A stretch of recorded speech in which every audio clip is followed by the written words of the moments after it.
转来看咱台湾南太平洋友邦图瓦卢进前传出讲，可能伫咧月底大选了后要将断交。今仔即马图瓦卢的政府是跳出来驳回，讲这只是因大赛个人的意见，嘛讲咱的邦旗是绝对坚定。嘛有内部的人士透露，讲图瓦卢的大赛消息根本就是正情，甲咱断交的诺如传互伊的，可能嘛是去中到中国所设的陷阱。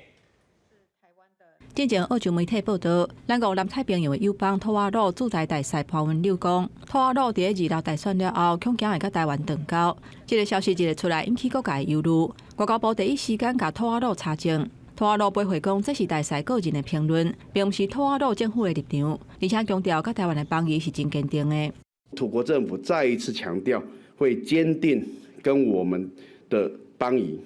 本部呢将会持续关注土国 国会大选的选情。根据涉外人士的消息，图瓦卢驻台大使潘文柳的消息来源是打才甲咱国断交的路路，可能是中国操作的手路。另外，澳洲这几年对中国介入南太平洋势力的扩大有所警觉，特别伫路路断交了后，澳洲去年11月份嘛甲图瓦卢签署协定，伫国防安全加强合作。不过对外交转向的议题，澳洲外交部长表示无权干涉。 we would be intervening in. That's a sovereign decision for Tuvalu, just as it is a sovereign decision for Nauru. 连锁反应的这样子的一个认知作战压力，北京可能会运用更多这种我们在友邦选举过程当中，